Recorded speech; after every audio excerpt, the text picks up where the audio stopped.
Hello everybody, and welcome to a Core Set 2020 draft here on the channel. Before I dive in, I have a massive announcement, but before I get to that, I want to remind you that if you enjoy the video, be sure to hit that thumbs up button and subscribe to the channel to join the community we have here on YouTube and to support the channel. Also, leave a comment in the comment section down below if you have any comments or questions about the draft or the gameplay, and I will gladly respond with my thoughts or answers. Now, let's get on to the massive announcement, and that is that I am now proudly partnered with TCG Player. If you use my link to buy cards, you are giving back to the channel and helping support the content that I make here. bit.ly/TCGPlayerStore, the capitals do matter. There will be a link to that in the comment section down below and in the description. You're getting the same cards at the same prices. I actually use TCG Player myself. It's a great tool. It finds you like good card prices, good card quality, and the customer service has been fantastic every time I've used it. I would not try to advertise for something that I didn't personally support, and I think TCG Player is the best place to buy cards online. So if you use my link, you can save it to your favorites, and every time you use that link, any cards you buy or any boxes or boosters you buy on TCG Player is helping me out and helping me continue to make content. So thank you so much to everybody that does click the link, check it out, and maybe buy some cards in the process. Also, I do want to give a shout out to my patrons over on patreon.com/NicolaiBolas, my newest patron, Stephen Wake. Thank you so much for your support, and thank you to all of my patrons as well. But yeah, with all those announcements out of the way, let's get to the draft. I hope you enjoy it, and let me know what you think in the comments.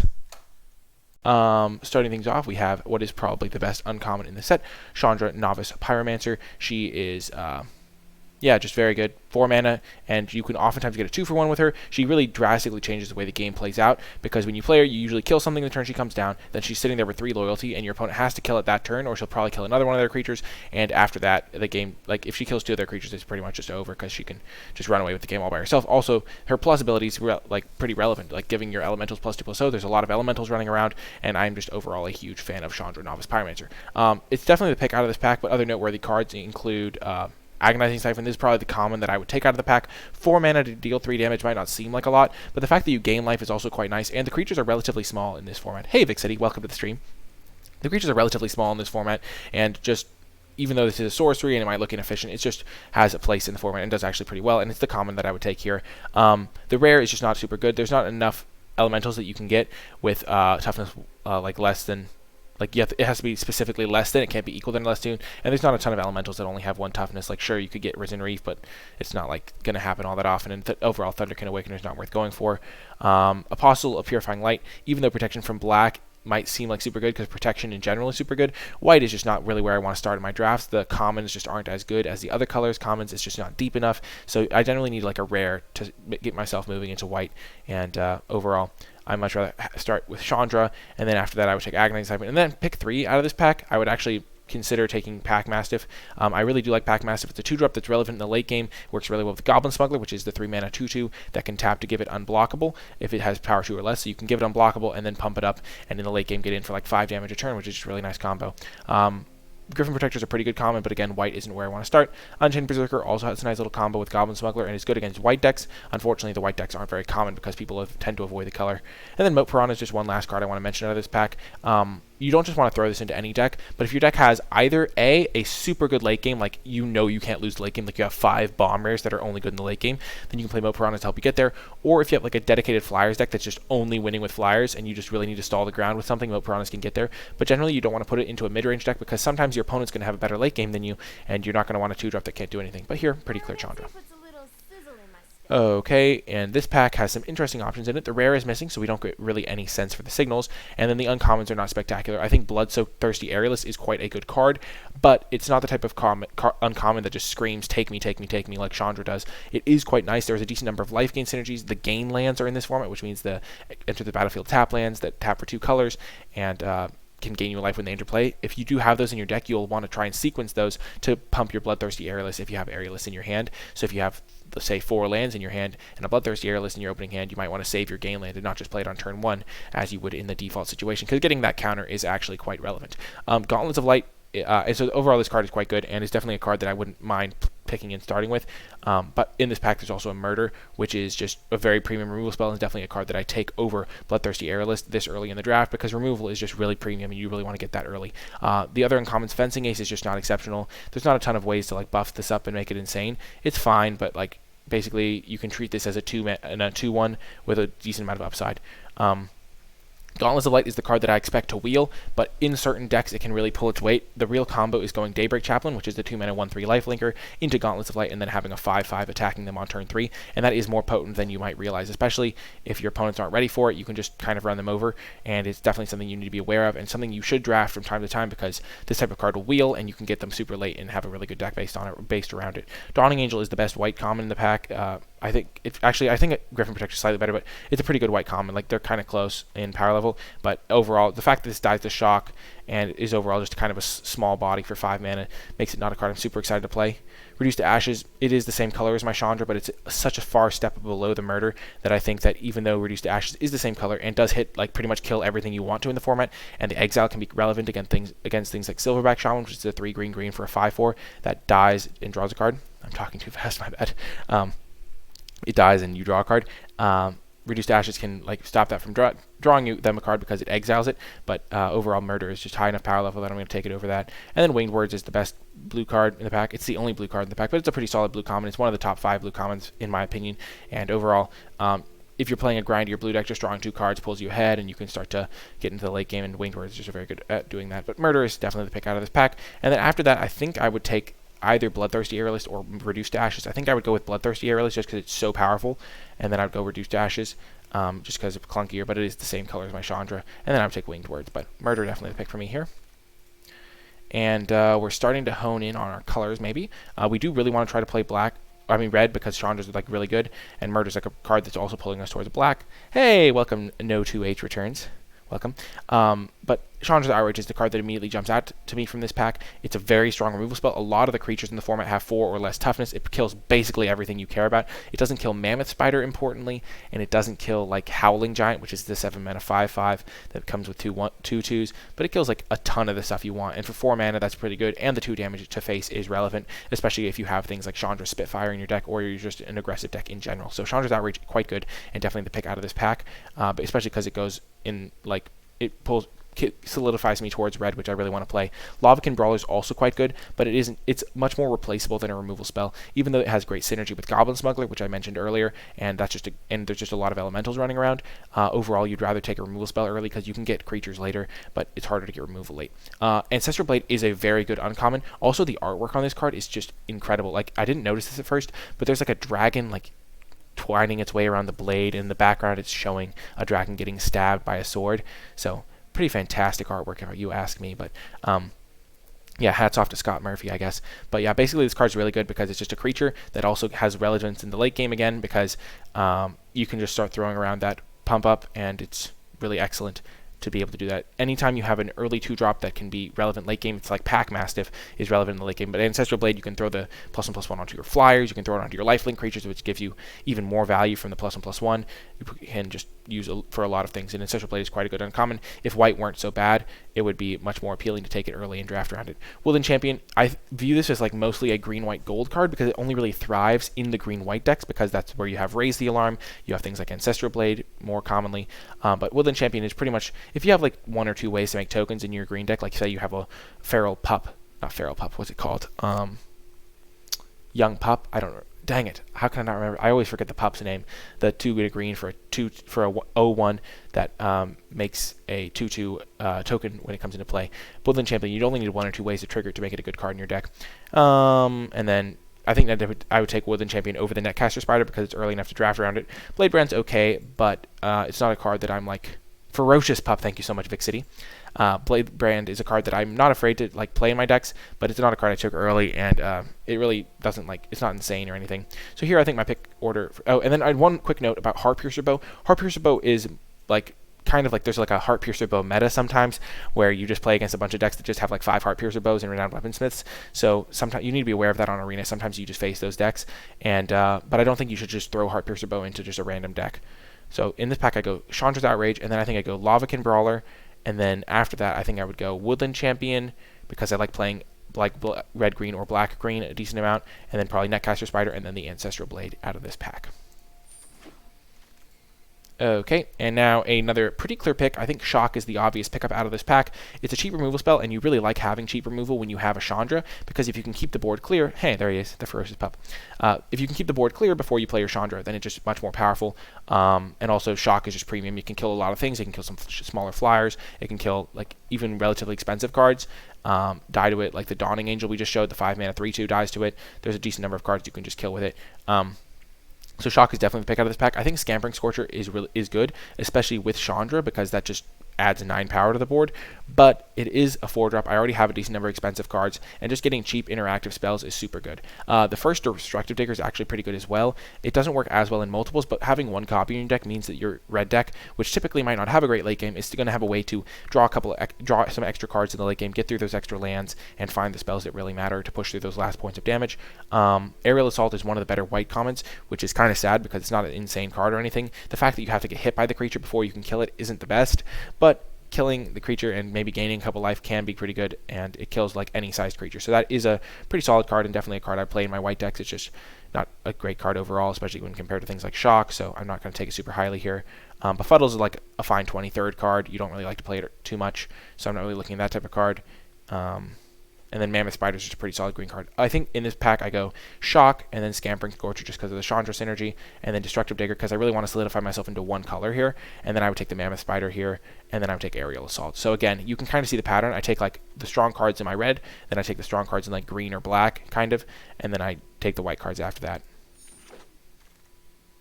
Okay, and now another clear pick. The picks are pretty obvious in this draft so far, but it's pretty nice to be able to talk about the cards regardless. Chandra's Embercat is definitely the perfect fit for this deck.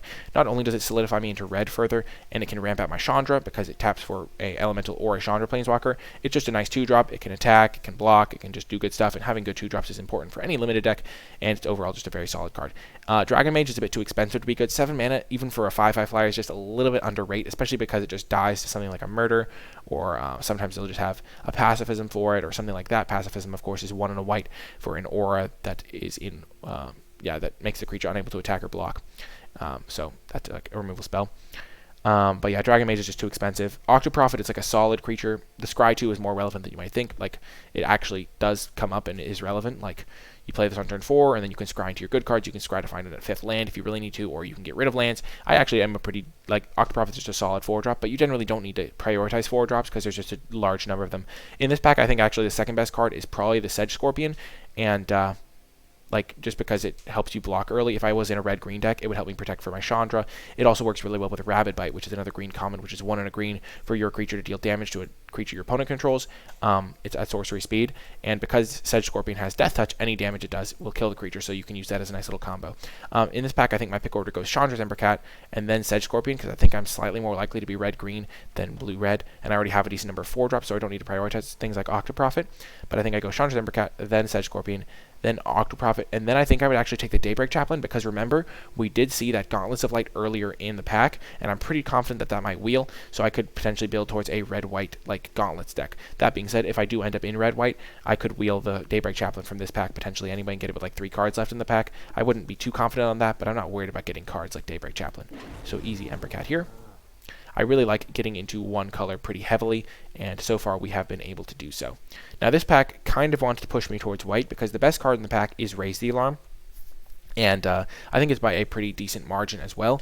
Red-white is a combination that you can play. It's not like incredible. It's not one of my favorite combinations in the set, but if it's open, it's generally going to be playable, and you generally can have success with it. And also keep in mind that that Gauntlets of Light is probably going to wheel, and we can potentially get that into our deck. There is a Fencing Ace. There's a Raise the Alarm. Raise the Alarm I think is definitely better because it does fuel a lot of your other synergies. Hi, Jasper Feet of Art. Thank you so much for tuning in, and thanks for saying hi. I think Raise the Alarm fuels a lot of your other synergies, like things like Squad Captain. Squad Captain isn't really playable unless you have cards like Raise the Alarm in your deck, because you really need to be able to make multiple creatures so that you can make this as like at least a 5/5. If you're playing this as a 5-mana 4/4 Vigilance, it's just not going to be very good. You want to have this as a 5/5, but to do that, you need to have 3 creatures in play when you play it, and Raise the Alarm gets you 2/3 of the way there. The green cards just aren't inspiring in this pack. Brightwood Tracker's like okay as a one-of, but it's not a card that I'm really going to prioritize in my green decks, and a lot of the time your best green decks won't run it because it is pretty clunky.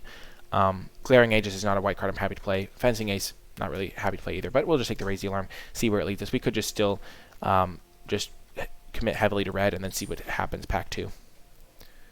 Okay, now this is an incredibly late Leafkin Druid. Like, Leafkin Druid is one of the best green commons. I personally have it as the second best green common after Rabid Bite, just because green really needs the removal spells. But Leafkin Druid, being able to just ramp yourself up is really good. It ramps up your Chandra, and is just a fantastic card. Definitely the pick out of this pack. There's an Undead Servant, which maybe is something to note, like that you could see like Undead Servant. If there wasn't a Leafkin Druid in the pack, maybe I would take this and maybe towards a black deck. You really only want to play Undead Servant if you can get 3 copies of it, because you want to have it, and you want to have some self-mill as well, because you either want to be in a situation where you can reliably play Undead Servant and get the token right away, like on turn 4, like maybe have a Vulture, a Gorging Vulture that you mill the Undead Servant with, or you want to have it to be a spot where in the late game you're just slamming Undead Servant after Undead Servant and just getting a bunch of tokens every turn. So I'm not a huge fan of just taking these early. I tend to get them late, and then sometimes I'll play them. Goblin Bird Grabber, not insane. If you're just a red deck, sometimes you'll be red-blue and you'll have some decent flyers that you can use Goblin Bird Grabber with, but you don't really want to play this unless you have some flyers or you really need a 2-drop. Leafkin Druid is just definitely the pick out of the pack. It's just so much farther ahead than all these other cards. And then Thornwood Falls, I'm not a blue-green deck, so I'm not going to be taking that here, but you will take this over average commons. Leafkin Druid's an above average common, but if Leafkin Druid wasn't in the pack and I was a blue deck or a green deck, I would take the Thornwood Falls here. Wow. I thought I might be moving into white because of the Raise the Alarm, but maybe I'm supposed to move into green because of this Gift of Paradise, or if I had more Enter the Battlefield synergies, Portal of Sanctuary could be quite good. The thing is with Gift of Paradise, I have found that it's not a card I'm happy to run in a 2-color deck, because it leads you to flooding out unless you have some really expensive cards, but then you sometimes draw your expensive cards without drawing your gift. So I generally mostly like this when I'm splashing, and it's actually kind of interesting because if you have like 3 Gift of Paradise, I'm fine splashing a Murder just off of Gift of Paradise, and you can build kind of a cool 5-color deck that just revolves around your Gift of Paradise splashing all the powerful cards you get. So that's not something that's out of the question, and I think I am going to take the Gift of Paradise. Another thing to note is that I could take a Battalion Foot Soldier. This is a late one. It's pick 8. There's still 2 packs to go, and I could build a red-white deck that's built around like Battalion Foot Soldier and Raise the Alarm and the squad captains and all those things that get bigger, that care about tokens and stuff like that.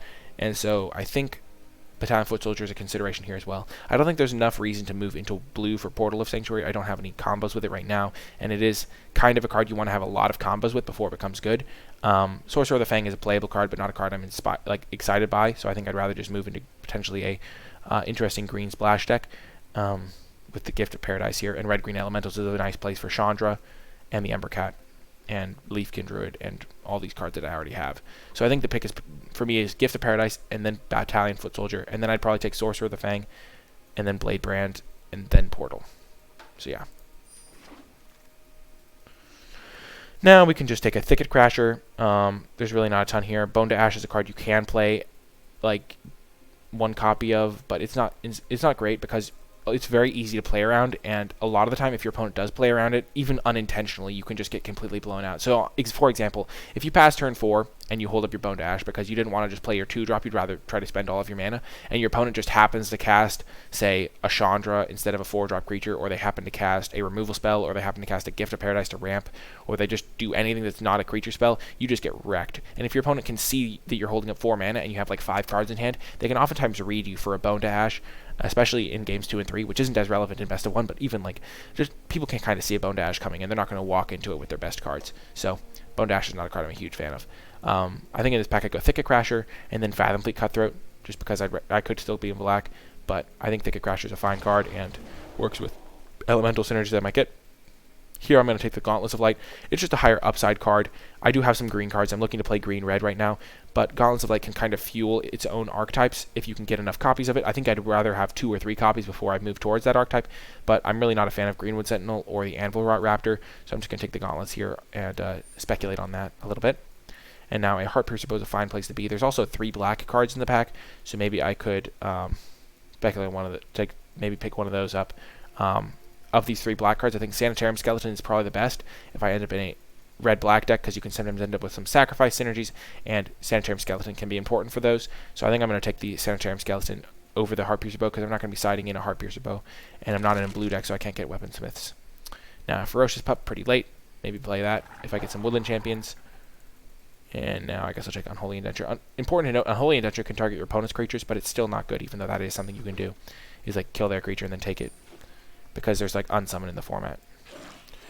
Okay. Well, we opened a bomb black card, and I think this card is good enough to justify just moving into a black red deck. It's interesting because we have a decent number of green cards, so we could like consider moving into like a green black deck. But our red cards are just so premium that it's definitely like I don't think that's the correct decision. And Dread Presence, it's early enough. We still have a couple of black cards. We could play the Sanitarium Skeleton.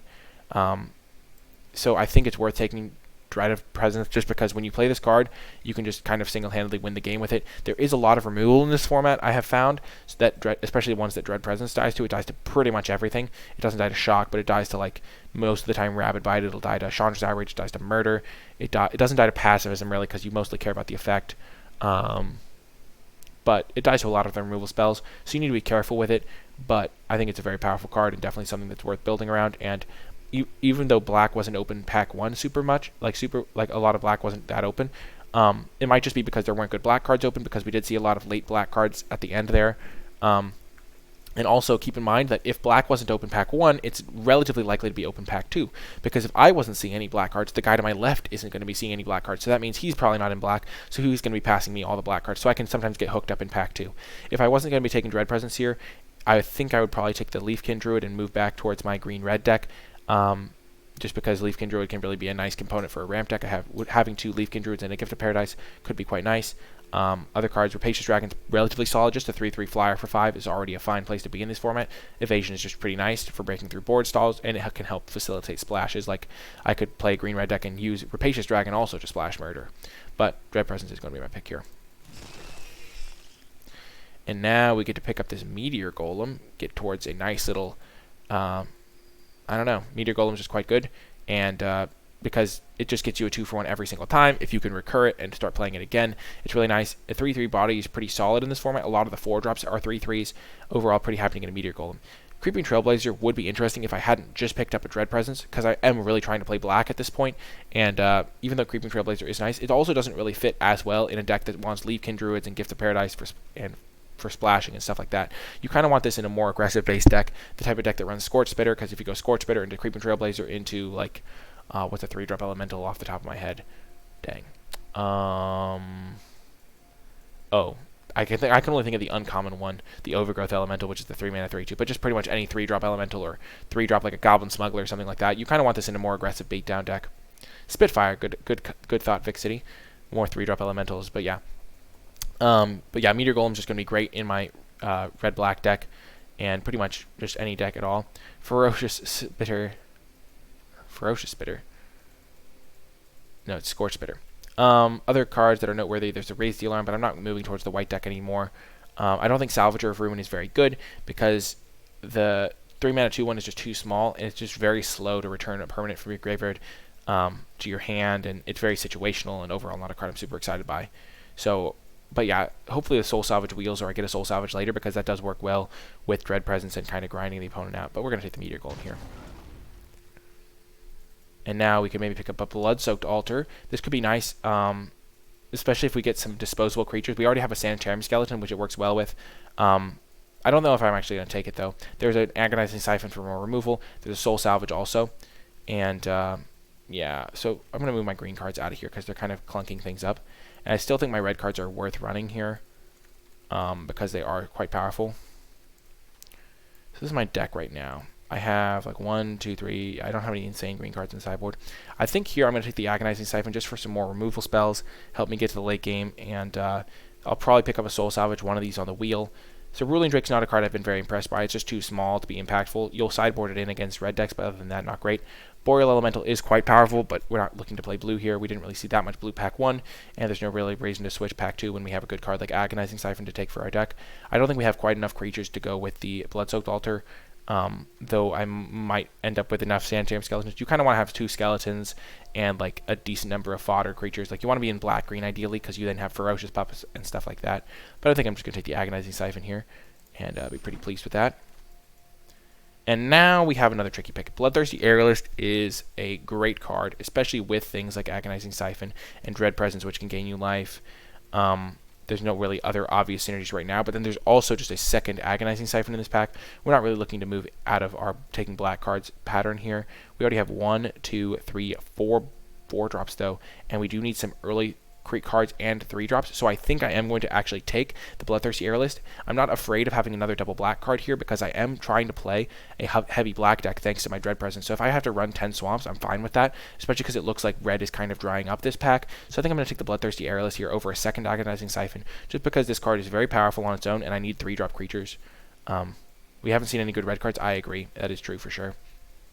But you don't necessarily need to see all that many cards of both of your colors. You just need to see like one of your colors super heavily. Okay, and now there's a Vampire of the Dire Moon. This card's actually really good with the Bloodthirsty Aerialist we just picked up. It also is just a really nice defensive creature for early game to defend my Planeswalker, and I'm pretty happy to take this overall here. Warden of Evil is a solid creature for blue decks, but I wouldn't like necessarily just run it in. Like I wouldn't be like thrilled to take it in my blue decks because there's generally not that many flyers. I just wanted to throw out a little comment about the Warden. Definitely worse than a Cloud Conceer, though pretty much everything is worse than Cloud Conceer. Bone Splinters is another card to consider here, but again, we only have one Sanitarium Skeleton. We don't have any things like Ferocious Pup, and there's not really a ton of stuff that I'm like super hyped to sacrifice to Bone Splinters. It's still going to be a fine card. I'd still main deck it in this deck, but I'm not going to like take it over a Vampire of the Dire Moon, which can do good work, especially with Aerialist and just holding the ground.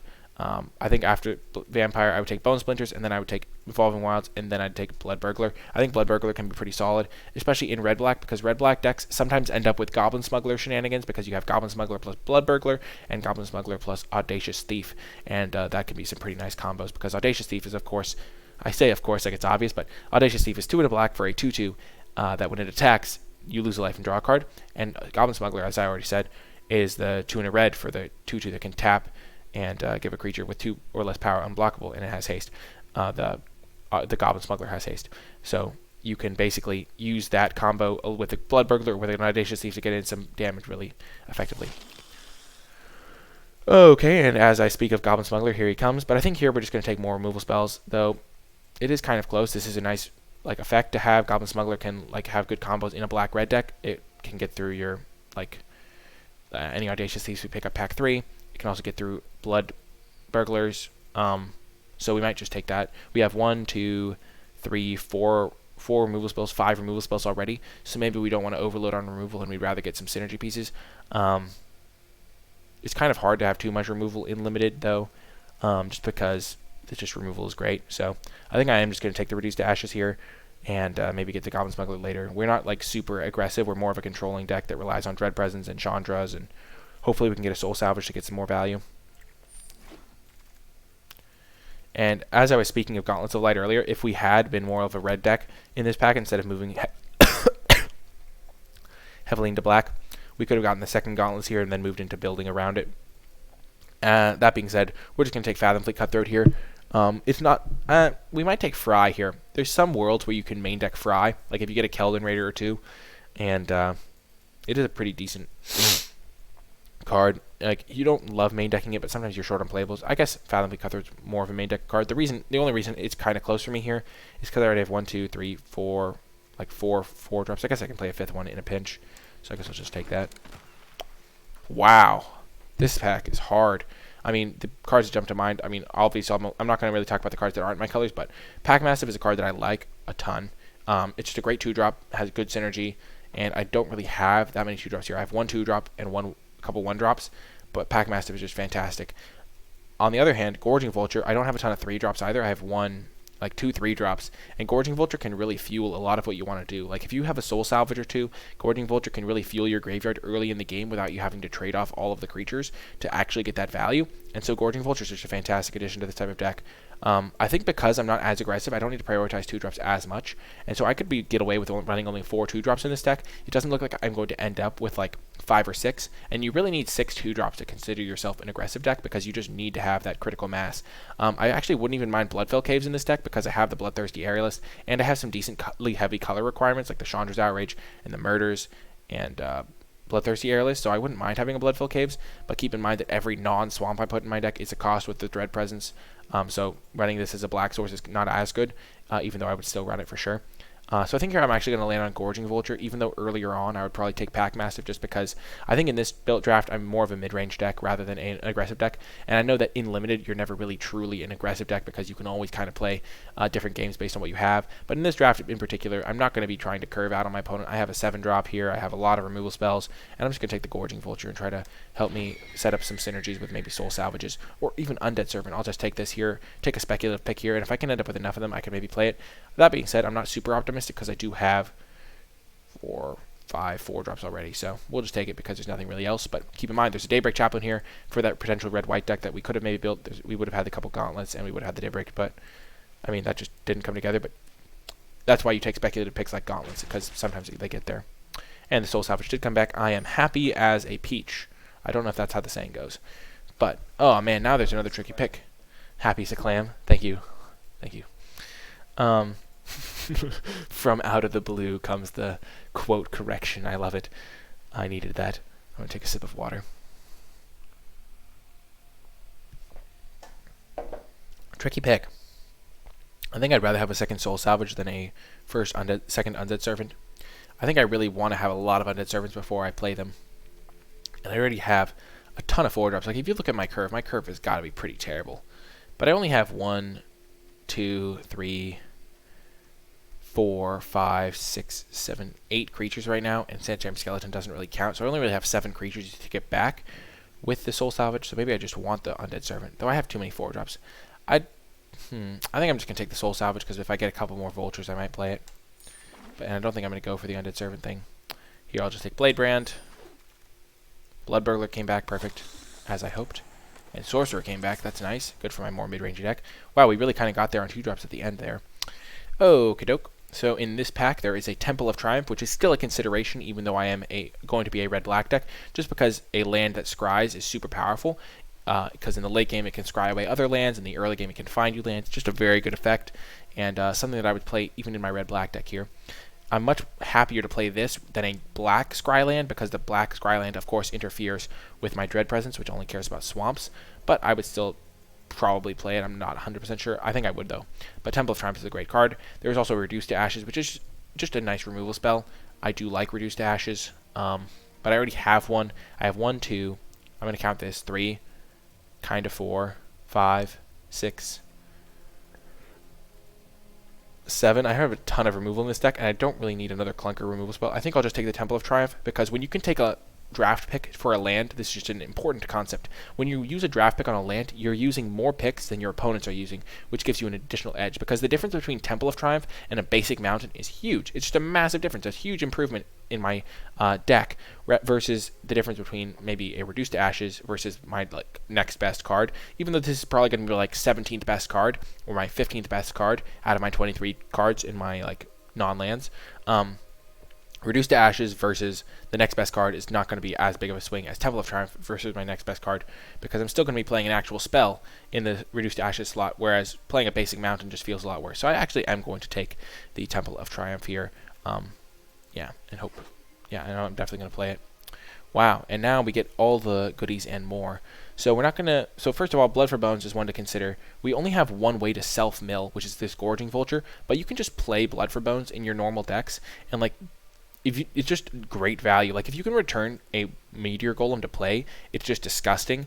And if you Meteor Golem to play, sacrificing a Sorcerer the Fang, and you return, it's just a 2-for-1 every time. Blood for Bones is great, and we have one Gorging Vulture to help set it up, and we have a Dread Presence, which is good to get back. So I really like having Blood for Bones here. Gruesome Scourge is a card I do want to briefly mention. It's a card that I've never really played it. I've never really found it to be that good. Just because when you're behind a 5-mana 3/3, it's just not up to par. It's not up to snuff. So even though it might finish some games when you're ahead, you don't want cards that are really only ideal when you're ahead. And sure, if parity, it can do a bit of damage too. But a lot of the time, you're only gonna you're gonna be using this card to finish your opponent off when they're already super low, and really pretty much any 5-drop creature would do that. Like a Fire Elemental would win you the game in that situation. But when you're on defense, a 5/4 is much better than a 3/3. This doesn't trade with a Silverback Shaman, which is a very relevant stat line. It doesn't stop a Mammoth Spider from attacking, which is a very relevant stat line. So Gruesome Scourge is not a card I'm super excited to play. Lavakin Brawler is probably the best creature in this pack. I would definitely take it over Epicure of Blood and Fire Elemental, even though it is another 4-drop, which I'm not really looking for. Epicure of Blood is also more playable than you might think. If you have some gain lands, it can do some damage. If you just have like things like Blood Burglar, it can do some damage. But overall, we're just going to take the Blood for Bones here, and then after that, I would take the Lavakin Brawler, and then I would probably take the maybe even Infuriate over Epicure, though that one's pretty kind of close. I'm not really attacking enough for Infuriate to be great. I think with cards like Infuriate, you really want to be attacking because you don't want to let your opponent blow you out with removal by using this on defense. I'm really looking for more Gorging Vultures here. So yeah, I would have gotten triple gauntlets. Feels bad, man. But I mean, this deck is really shaping up, and I really like it. Do I have any green cards I want to splash? No. The answer to that question is no. Because I could consider a Rugged Highlands. Uncaged Fury is interesting, but I don't have any big creatures to pair it with, and I don't have like Infuriates to pair it with, and I'm just not that aggressive regardless. Keldon Raider is a consideration. And then there's also Blade Brand I could consider. I still have 1, 2, 3, 4, 5, 6, but this isn't really a 4-drop because you never really play this on turn 4. I have a decent number of 4-drops, but I think I still take the Keldon Raider here over a Blade Brand. I already have a Blade Brand. And I'm really not looking to play Uncaged Fury in this deck, so Keldon Raider as it is. Double black might be hard, and I might not actually play that card, but I figured I'd take it. And now I'll just take a Boneclad Necromancer.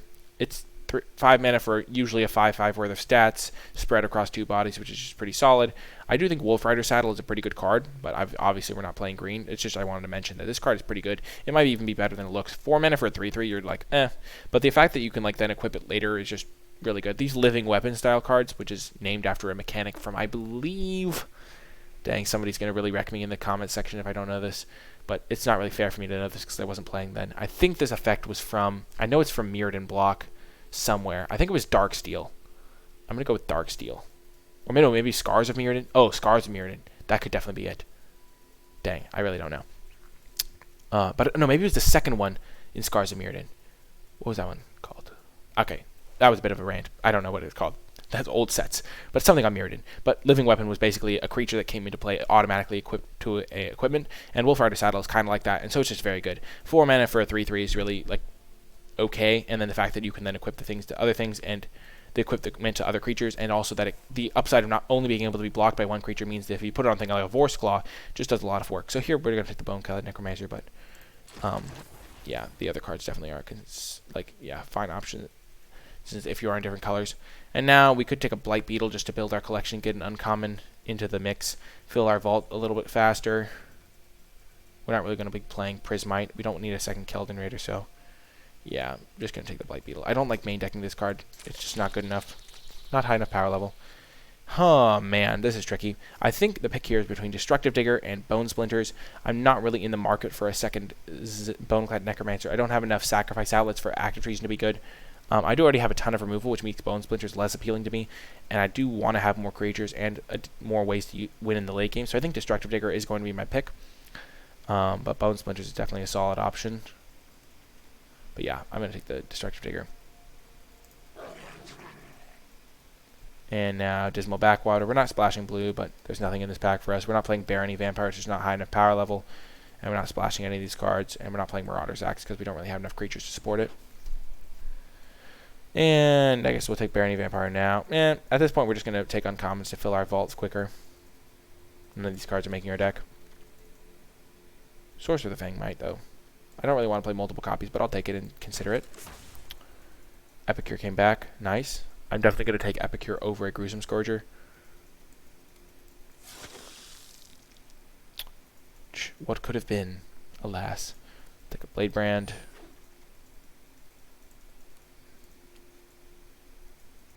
I guess I'll take Barony Vampire. Maybe I'll need a 3-drop, but I doubt it. Okay, let's see what we're working with here. I don't like Maniacal Rage. Sometimes you'll play it in like a super aggressive deck as like a poor man's pacifism / way to cheese out wins, but this is not that type of deck. We have very high card quality. So first things first, of course, we will change to our card back. Okay, this is the type of mana base I was envisioning, 9/8. And we have exactly 40 cards here. Let's zoom in on these ones so everyone can see them better. There's a Blade Brand we could play. What cards are worst in our deck? Sorcerer of the Fang, probably one of our worst cards.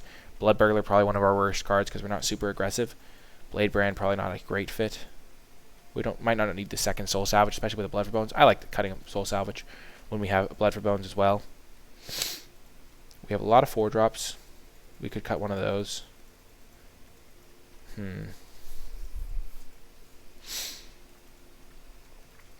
Especially because Keldon Raider is hard to get double red for, so I cut one of those maybe. So we have 1, 2, 3 2-drops. I could see running another Sorcerer of the Fang, and then I want to run one more expensive card, so I could see running Sorcerer of the Fang and a Epicure, because it works with Vampire and Blood Burglar. And that's it, and Agonizing Siphon. And also just having another 5-drop is kind of nice in this type of deck. You want to make sure you have some expensive plays. Even if they're clunkier, the importance of curve doesn't just extend to the early parts of the curve. It extends to the entire curve. You want to have some expensive plays. Even if they aren't the best ones, like even just having an Epicure Blood in your deck, sometimes you just, like on turn 5, spending 5 mana for an Epicure Blood is better than spending 3 mana for a Destructive Digger. I'm not going to use Bloodthirsty Airless because that's not, I'm not even sure if that's right, but Destructive Digger, 3 mana 3/2s just aren't as good as 5 mana 4/4s if you have 5 mana to spend and that's all you're doing on your turn. You want to make sure you're using your mana effectively at all stages of the game, so you want to have an even mix of spells. That's even why sometimes if you have a powerful 1-drop, it's not as good to run multiple copies of it because if it's a medium 1-drop that you'll be happy to play, Fairy Seer in Modern Horizons is sometimes a card that I only play 1 copy of because I don't want to draw multiple copies of it, and I only really want them early. If I draw multiple copies in the mid-game, I'm just going to lose. That type of thing. But that might be the greatest example because that's Modern Horizons. But this deck seems pretty solid to me, and we'll see how it goes. Hey, yo, Strix Familiar, my favorite. Welcome, welcome.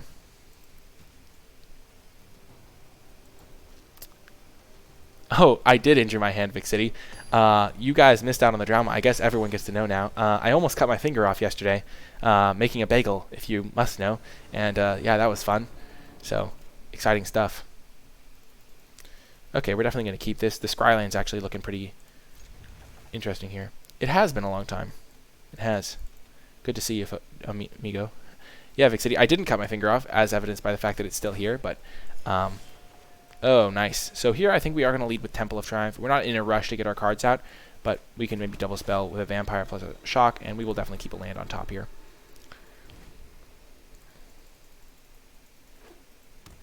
So they're playing Teamer Elementals or just Fairy Miscreant shenanigans. We will get our Vampire of the Dire Moon out, because if they start attacking us, we want to be able to attack back. We might even shock Fairy Miscreant if they go for a second Fairy Miscreant just to stop their value.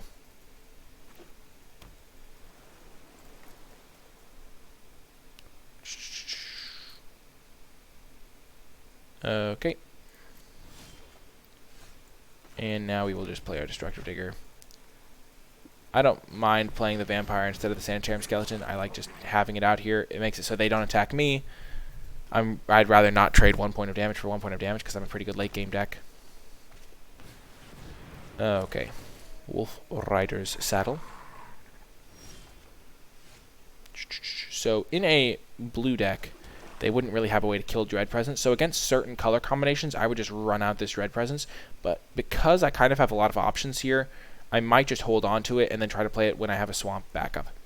That being said, attacking here, I think I'm going to attack first before I do anything because I'm pretty happy to trade these off. And the Vampire of the Dire Moon kind of keeps that thing back regardless. So this is a fine trade for me. Trading a 3/2 for a 3/3 is just a fine deal. And then I think I am going to play Dread Presence now that that thing's gone, because one of the ways they kill it is with a Rabid Bite, and now they no longer have a creature to Rabid Bite it with. They could play land Reduced to Ashes, which will also stop my Soul Salvage, but it looks like red is a splash, and I don't think you necessarily splash a Reduced to Ashes. They could for sure, but it's not the end of the world. And now we are in a great spot, because if we draw a Swamp, we can... I guess they're going to equip, but if we draw a Swamp, we can draw an extra card. And yeah, I agree. Soul Salvage, run it out. And we are immediately rewarded. Now we have to decide what we want to do with the Dread Presence, because we could double team this thing, or we could kill this thing, or we could just draw an extra card. I kind of want to just draw an extra card because we have a lot of removal spells to just straight up kill this, and we don't have 2 for 1 ourselves. So I think we're just going to draw an extra card. And this draws us into more swamps.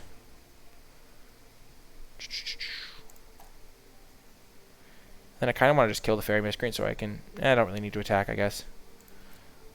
No attacks. Let's just play out our... Let's just play out 2 of our creatures, not our Fathom Fleet Cutthroat, because the entrance to battlefield effect could be relevant. Whew. I'm really liking our spot here. I think it's quite good. Yeah, the vampire is so annoying. Okay, so now we will attack for 1 damage. Always get in the damage when you can. We have our Fathom Fleet Cutthroat. Our opponent might think this is a bluff attack. I really don't think the opponent should block here. There's Fathom Fleet Cutthroat, there's Blade Brand. Yeah, there's no way it's correct to block there. And then we're just going to play a land and pass to activate our Sorcerer of the Fang. I don't think getting Fathom Fleet Cutthroat does really that much. Now we are going to shock the Fairy Miscreant just to stop him from drawing a card. Because now, essentially, the shock reads, kill Fairy Miscreant, make them discard a card, or stop them from drawing, so similar stuff. Okay, murder's really good here. So murder this thing before combat, and then we can attack with, like, everything. I'm not that afraid of using our murder like this, because now that we have the Fathom Fleet Cutthroat, we can use that with Dread Presence as like a kill-all removal spell. We're still not going to trade off these things because that would be foolish.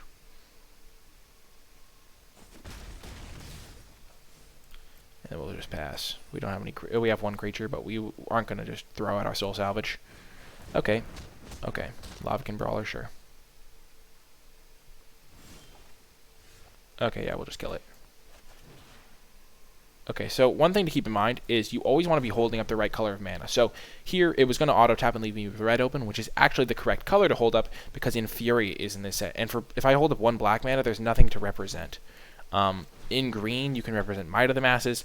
In white, there's nothing to represent except no, there is. You can represent God's Willing with 1 white mana. You just have to keep in mind what you could be representing. In blue, you can represent Unsummon, but like. In certain colors, like if you hold up 1 black mana, it doesn't mean any. Oh, there's his figure. Gosh darn it, I forgot about this figure.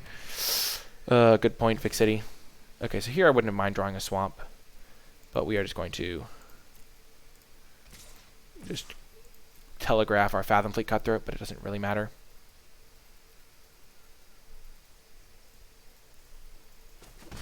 Perfect, because we'll just get in the damage and.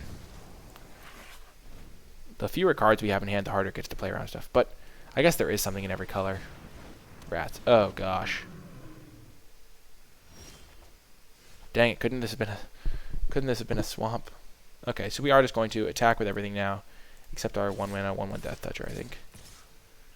Actually, this is 3, 4, 5, 6. So they have to do some blocking here.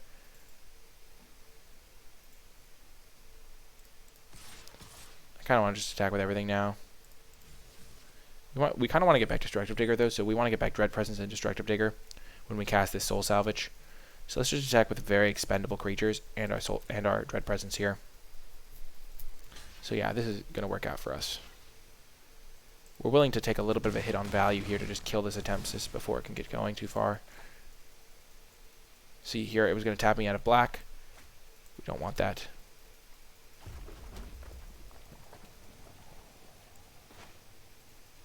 So we will kill the Attempsis.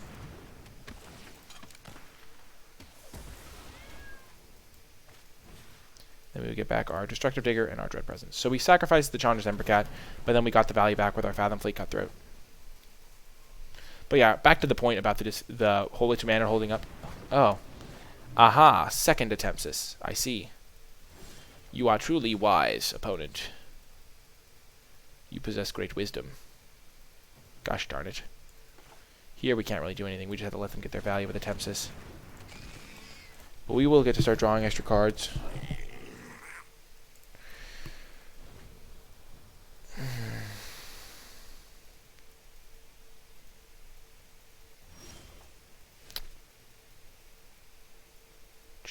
So we have double red cards to cast, but we also have, I guess we already used a double black card, so we will definitely sack a mountain, looking for a swamp. Okay, that's a fine draw.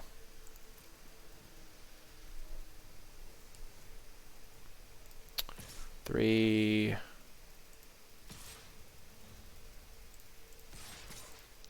We could potentially just kill them here. I am just going to attack everything. They'll trade here, and then they'll make obvious blocks. But we're getting them low enough that we could just burn them out soon.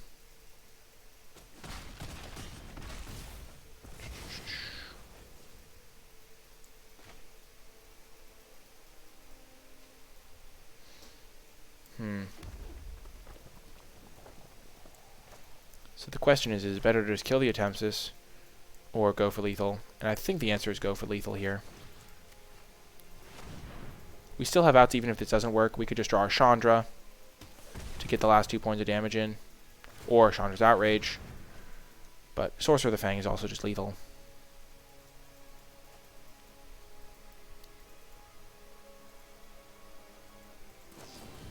Okay, they unsummoned it.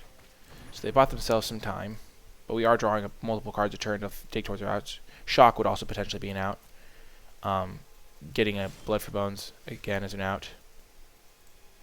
Okay, we're going to get this guy out. We'll play our Sorcerer. Hopefully they don't have Blood for Bones or something. I mean, not Blood for Bones. Bone Dash. Okay. So they just need a kill spell. So it looks like they have a decent number of mountains in their deck. Them having 2 attempts is definitely annoying. Boom! We got there. Frat Cat. I think that line was definitely an interesting one, and something to think about for sure. Ooh, look at all these rewards. Boom. Never seen that card in my life. Boom. Oh. I can't lose a fight. Target creature gets +10/+10. That's funny. 6 mana Planeswalker with only 3 loyalty to start with is not great, though. Okay, let's dive into round 2.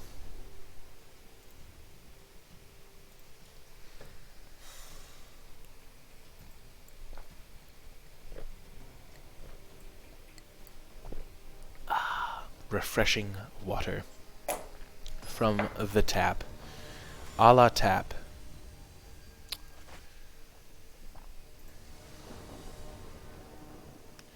Okay, another nice hand. Blade Brand and Sanitarium Skeleton is a nice combo to start the game off. Opponent mulliganed, it looks like. And there's one of our best cards.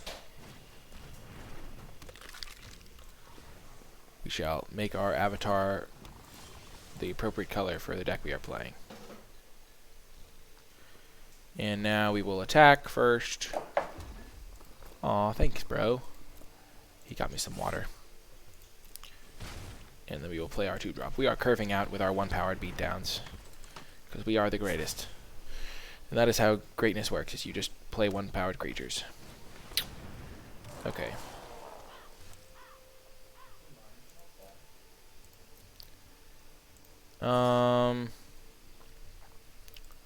Let's just attack here.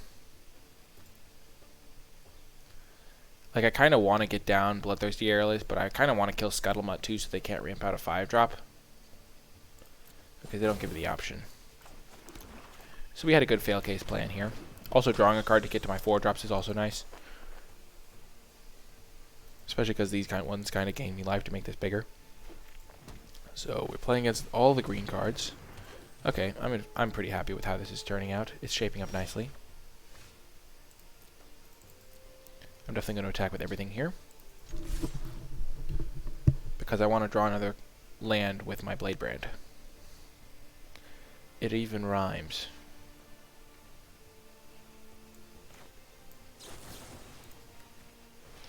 And it's not like a card. I'm not like super sad about this part. Ooh, that's perfect. Perfection.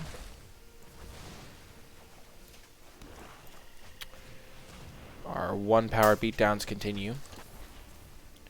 But now if we draw another swamp, we do have 6 left in the deck.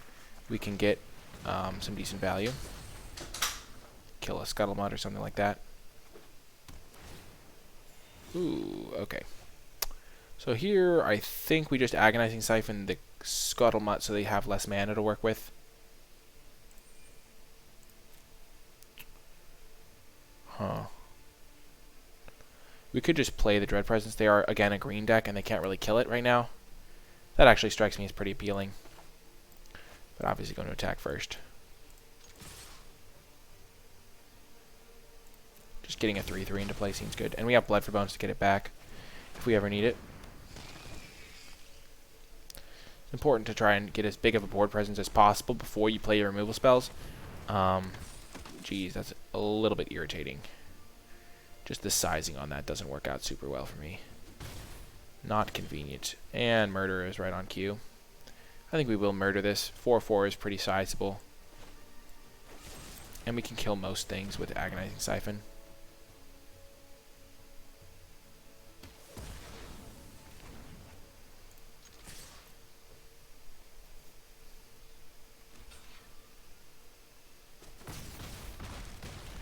Got him down to 6, which means Agonizing Siphon is lethal when combined with Bloodthirsty Aerialist because it puts a counter on the creature. Agonizing Siphon going face is super relevant. People never really think about that as much as they should, I don't think. Any target is really powerful. Oh no, what are they going to tap? Not my Aerialist, please no. Yeah, this is what I like to see.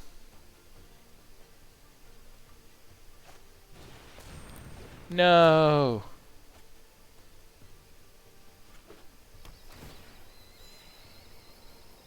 It's not lethal anyway now. Well, Mountain's not really what I wanted. Here we are just going to continue our trend and get our damage in. We are now slightly less. We don't have any removal, but yeah, they're dead. Perfect. Yes, because they're just dead to the Vampire of the Fang next turn if they don't block. Nice. Another sweet victory.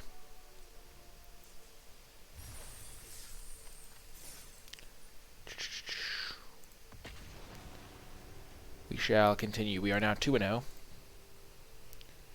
2-0 hype, as they say. Wow. My little brother even put ice in this water. What a legend.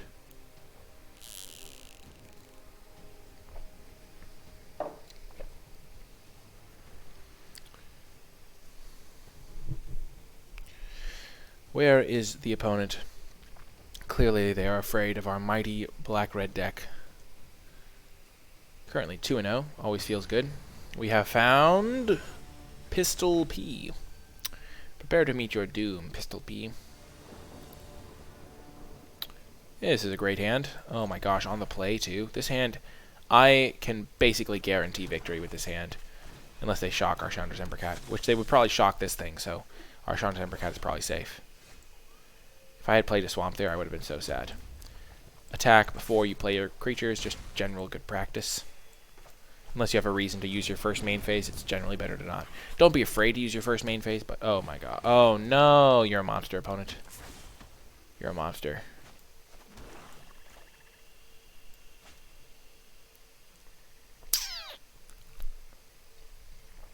Yikes.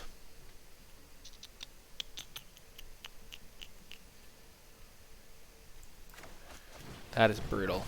They don't have a 2-drop I can kill. We're just gonna plus.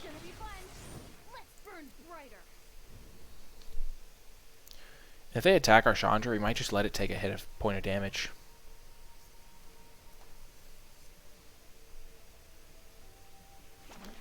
And having a 1/3 was really not what I wanted to see. Though green-black does have a lot of 1/3s or 3 toughness creatures, but thanks to Leafkin Druid, this game's going to be more interesting than I anticipated. Definitely not going to trade my 1/1 lifelinker. They could have a pump spell, but they're not getting a ton of value out of that. Yeah, that's fine for me. It means they're spending their entire turn on something that's not super relevant. And I get to get in a decent chunk of damage here. I could have ramped out the Boneclad Necromancer, but since no creatures are dead, that doesn't seem that good to me. And the 1/2 kind of holds down the fort, in this case, pretty effectively.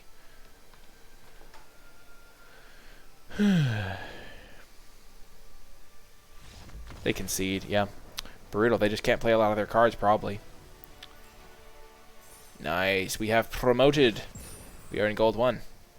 I have actually, if you're looking at the record on the stream, a lot of the bad losses have come from just, like, messing around in Ravnica Allegiance. I think I'm actually, like, I've gotten 7 wins in every single course of 2020 draft I've done this season, I think. This, like, month. I think I'm, like, 14-4. No, maybe I had 1 3-win run or something. I might be, like, 17-6 or something. But it's, like, very good record in course of 2020, and most of the losses are in the other format. Okay, we'll keep this hand. It's a little bit sketchy, but it has 1 drop into 2 drop. We have a nice 3 drop if we draw a swamp. And, you gotta risk it to get the biscuit sometimes. This is just the type of hand you keep. You're 71% to hit a 3rd land on the play. Granted, we need to hit specifically swamp, which lowers our odds a little bit. But I think this is still the type of hand you keep. Attack before playing creatures. It's definitely a little bit sketchier, but you don't really want to go down cards in limited. It just really hurts your win percentage a lot. And if we do hit a swamp, it's quite nice. And now we are not going to attack, because we do not come out ahead on that exchange. I wonder if they're going to go for Gauntlets of Light. That would be inspiring. Seeing someone truly living the dream.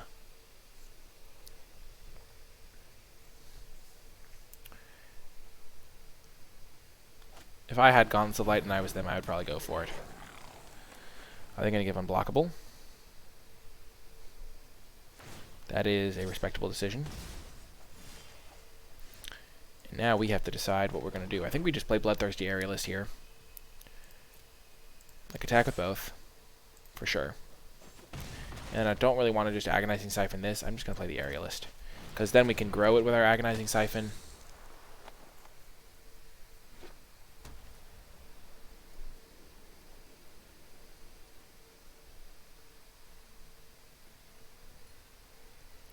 Red could kill this with Chandra's Outrage, but they just showed that they don't have that because they played on other planes. Ancestral Blade. Okay. If they just start to equip it to that, that's a little bit rough for me.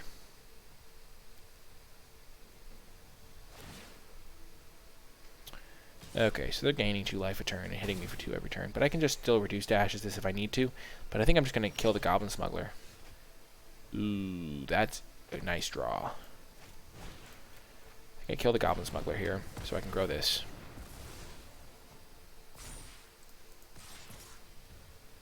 And I attack with everything.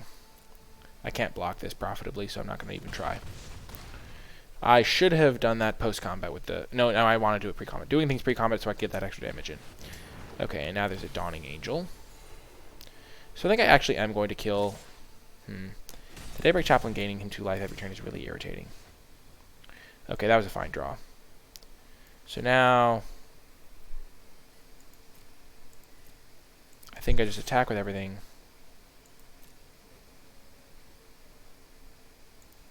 And then I play my Vampire.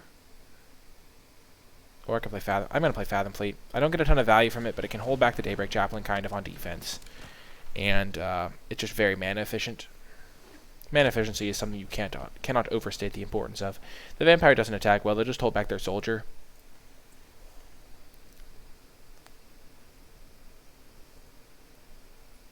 And I would ideally kill the Flyer off.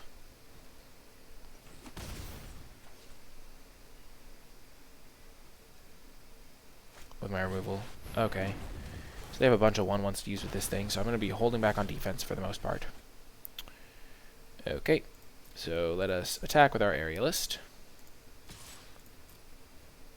And the fact that we have a removal spell for their Dawning Angel is really good news for us.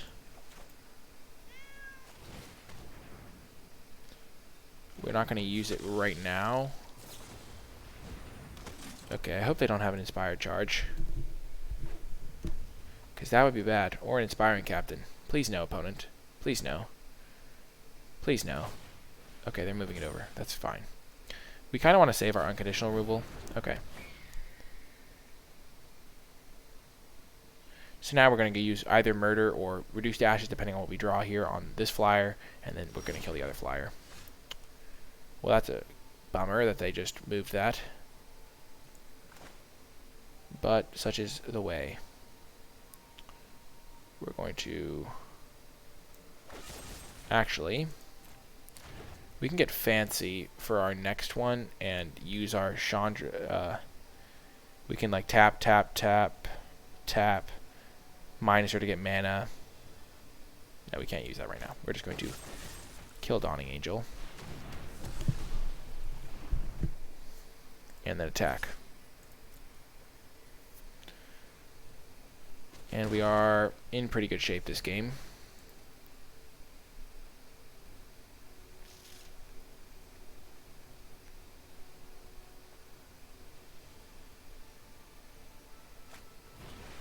Okay.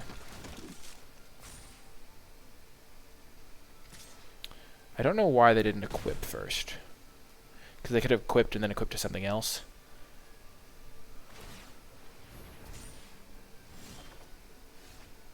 Blade Brand, eh?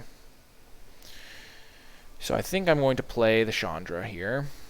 No, maybe not.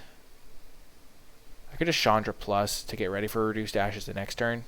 I think that sounds good to me.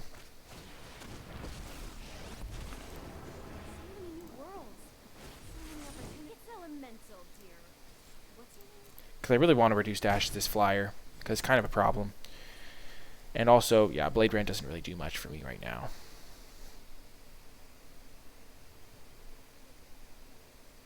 I don't really want to minus on their go face with the minus yet. I can do that next turn. Because if I minus face, they just kill it this turn. Though then they need another flyer. Maybe I was just supposed to play it as a 2-mana to the face play.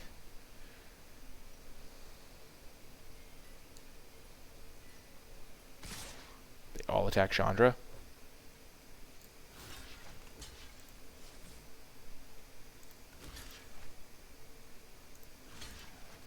So they're all attacking Chandra. I just have to kill this thing. And then I have lethal.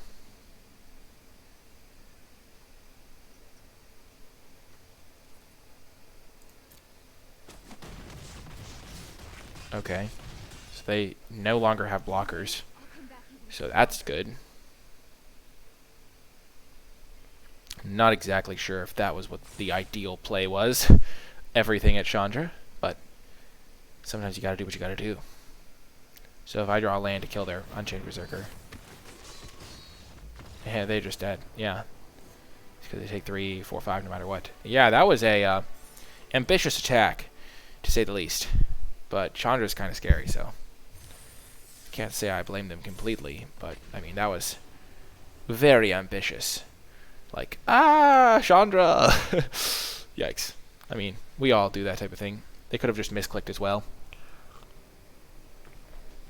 But the fact that they just attacked the Chandra makes it less likely. Okay, okie doke.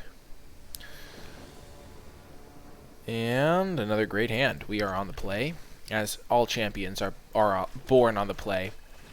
I was born to be on the play. Okay, just 1, 2, 3. I like it. Oh, my arch nemesis. Ooh, we could potentially get a really good Blood for Bones here if we mill the right things with our Gorging Vulture.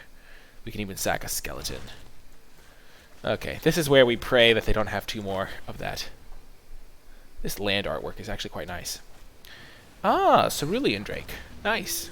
They didn't have another Fairy Miscreant. I just, like, inwardly breathed a sigh of relief.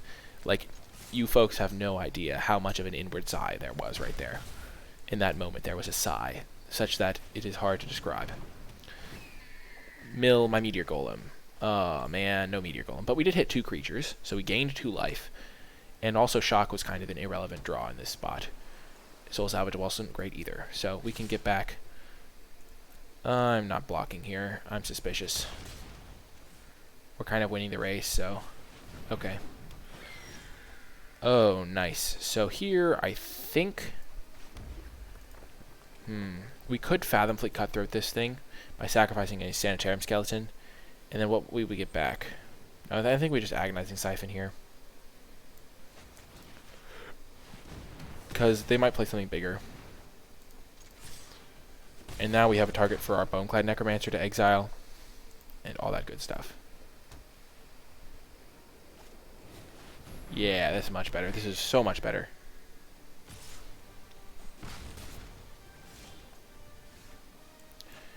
Actually, let's just Boneclad Necromancer this turn. I don't really want to... It could just be correct to attack and get rid of this thing now. But I'm at a very high life total. We're just going to Boneclad Necromancer. Get some more stuff down.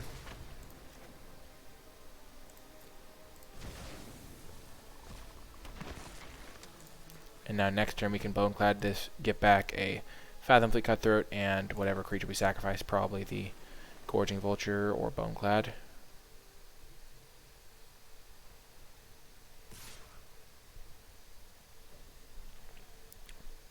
So what can they have for one white? For in white, they could have God's Willing, they could have Inspiring Charge, they could have... I'm just trying to think of what they could have for black mana that really punishes me here. I mean, for blue and white. I think pretty what's the white combat trick? I know there is one. For some reason I'm blanking on it. I feel like it's 2 mana +2/+2. Oh, it's Moment of Heroism. Duh. That's the card. I'm like, I can literally see the artwork in my mind's eye. Because that is a card that makes sense here.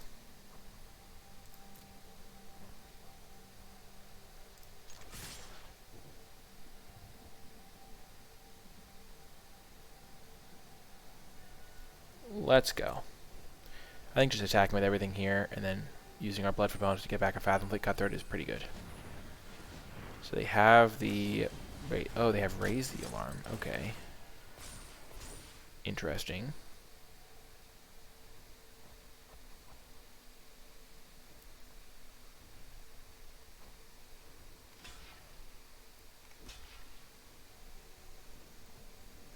This actually works out beautifully. Because getting back Boneclad Necromancer is actually really good for me.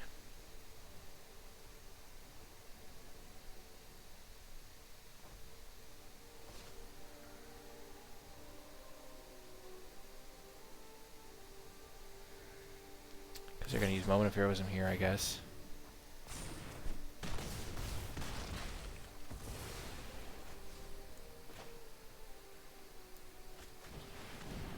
Sack this creature.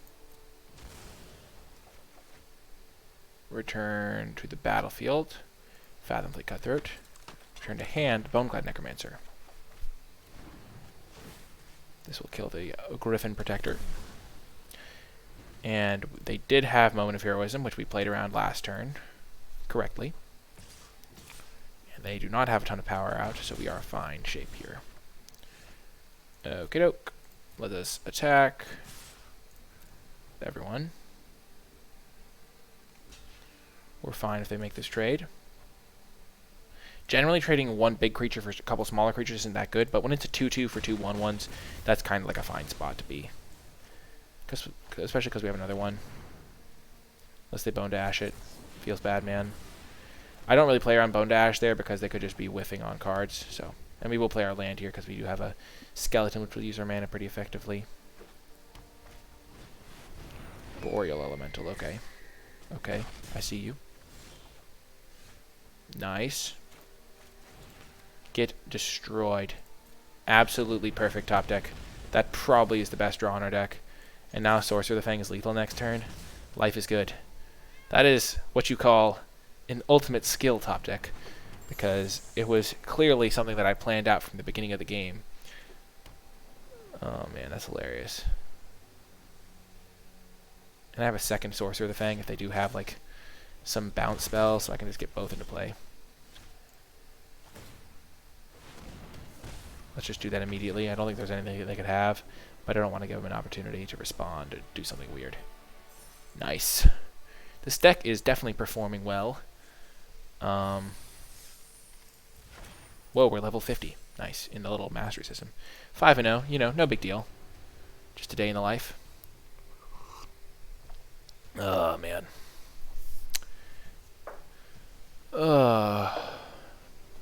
Corset 2020. What a magnificent format. What a fun format. Uh, On the play, decent odds of hitting a mountain. I like keeping this hand. It's definitely the sketchiest hand I've kept. But we don't have all that many early plays to mulligan towards. We have like 6 or 7, like 6 maybe. Heck yes, we hit an early play. Let's go. What a draw. Hitting our 1-drop on turn 2. I mean, I'm not even mad. That's actually actively good.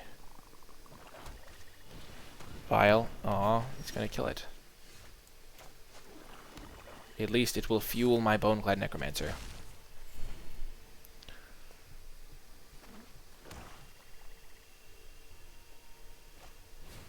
Okay, give me a mountain, I beg of you.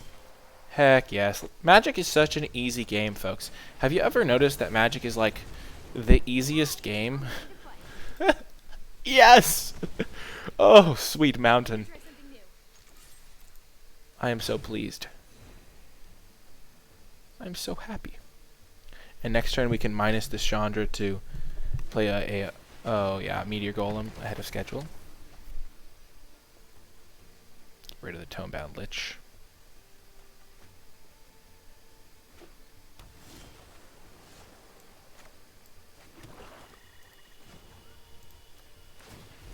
Here, have some of that magic stuff.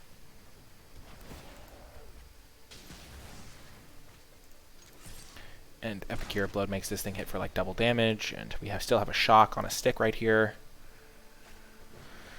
Oh, another Boneclad. I mean, another Tomebound Lich. Not nice. Not nice at all, opponent. Some might even say not cool, bro. Okay, we can kill the Tomebound Lich.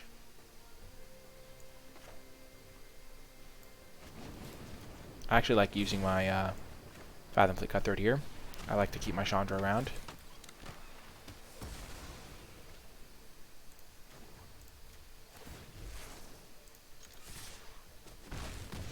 Things are looking up, folks. Sorry if I didn't talk about that play before I did it, but basically I wanted to use my shock instead of the Chandra thing because the Chandra's now on the battlefield still. My opponent might not be able to pressure it. And they've probably used a lot of their non-2 toughness threats already. And their mana is constricted, so they might not be able to vial this thing, which is really good for me because then I have 6 power in play. Just shocking their face could be a legitimate plan.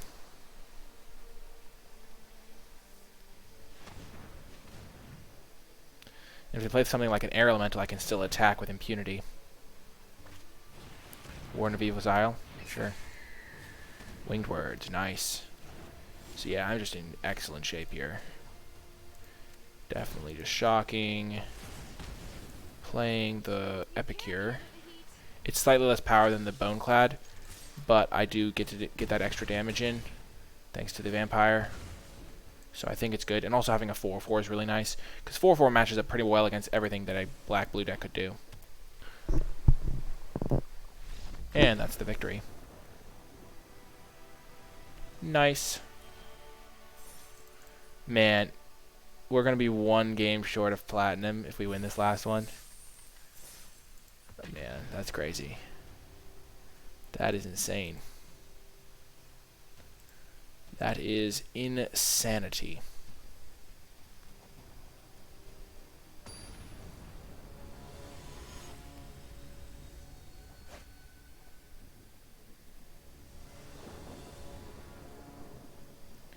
Okay, another fantastic hand. Our deck is just excellent, so this scrying is going to be useful to help us find our 4th land. I think we keep that on top.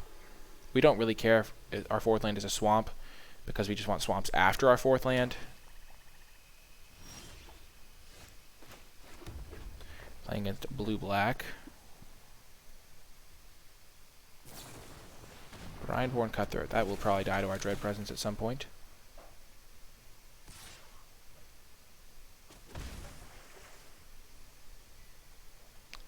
Oh, they missed a land drop. That could be the death knell.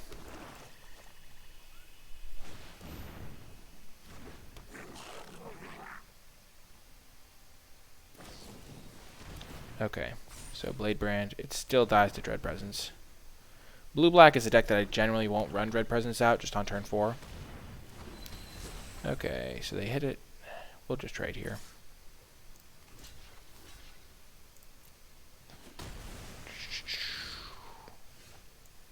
fantastic draw. That was part of the reason why we wanted to trade.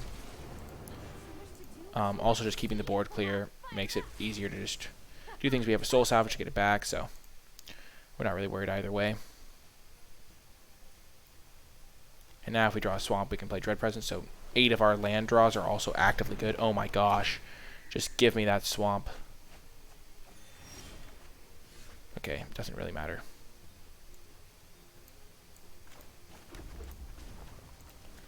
We do have this, and then we'll just play Fathom Fleet, just to put some board presence out there. Have a 3/3 hitting away at their life total. Pretty nice. Okay.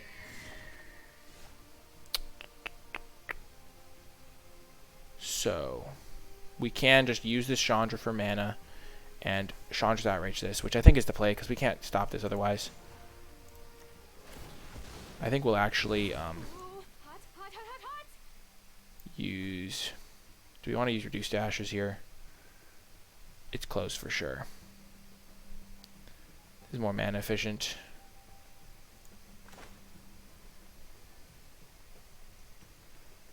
Yeah, let's just use this. Because there could be a point in the future where we go Agonizing Siphon plus Soul Salvage or something like that. Our Chandra was dead anyway, so... If we'd drawn a land, it would have been alive still.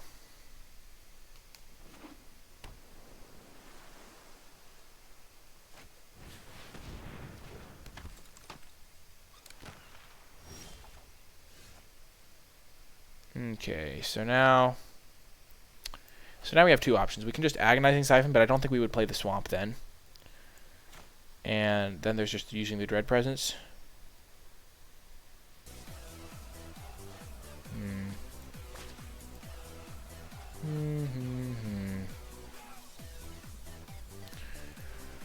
So the main merits of each play... Also, thank you so much for the follow, No Scope, Joker31. I appreciate it. So we could just play Dread Presence and Swamp.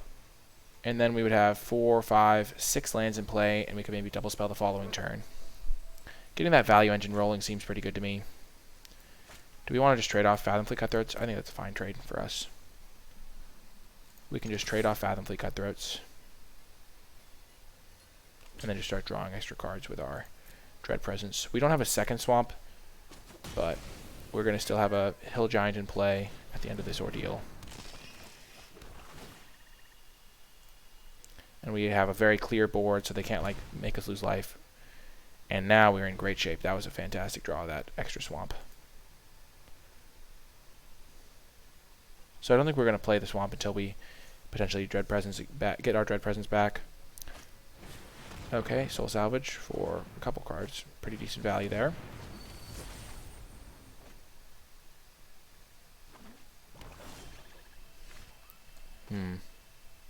How much do I care about the Cloud Concealer? Not that much, but I think I'm still going to kill it.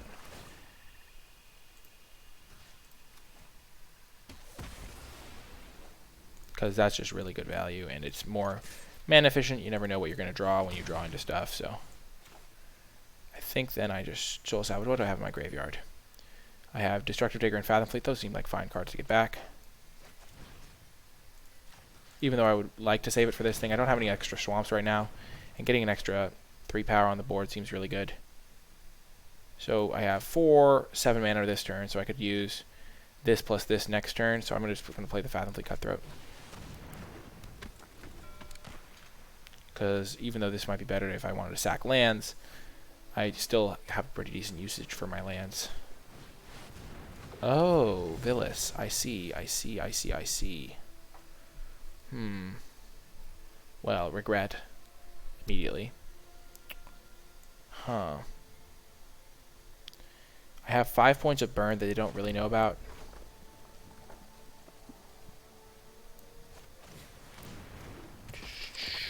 I also have a murder somewhere in here. No attacks. So that's a big card. That's a big boy. So they are going to be paying a lot of life here. And they're going to be spending 3 of their black mana. Oh, Agent of Treachery. Yikes. Oh no. Attack me, opponent. You know you want to. Well then. Huh.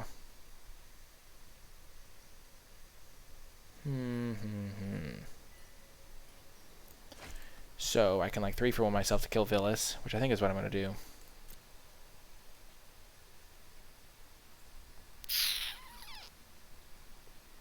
They draw so many cards.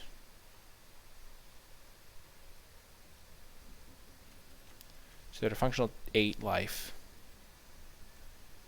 I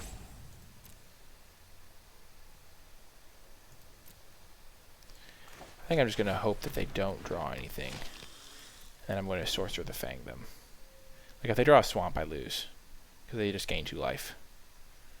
Wow, their deck has insane late game.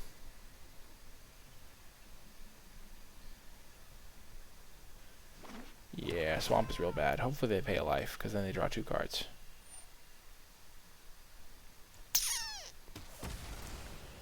Maybe I was supposed to kill the Dread Presence. Oh, right, it had a -1. No, it didn't. They didn't kill this thing.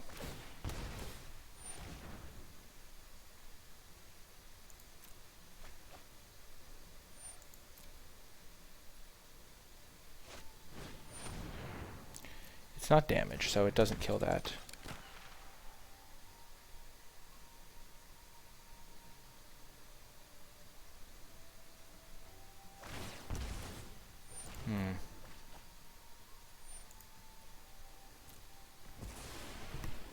We just have to do 2 damage with this.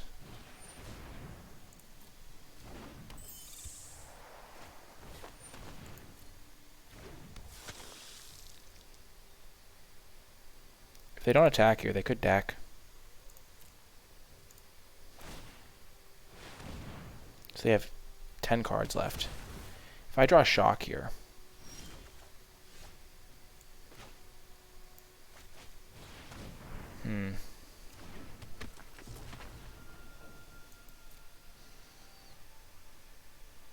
so they draw 2 cards. Okay, so we have them dead in 2 turns. And we don't even need anything on board to do it. They should have been attacking with Villas, I think.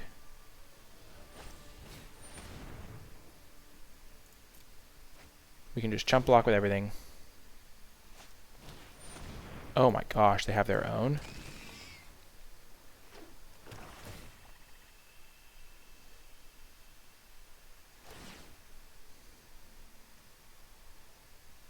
That's insane.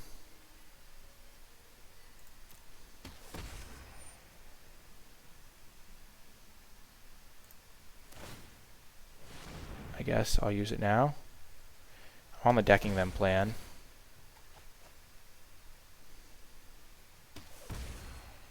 As long as I don't die this turn, I win.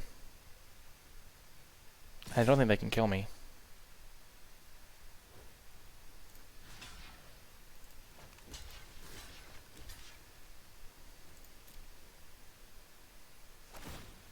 Two, 4, 5, 13.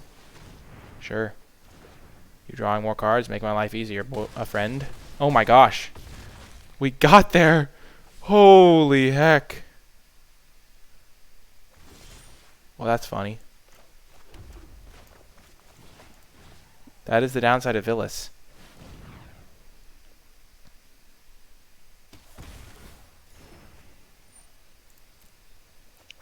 So you have no cards left.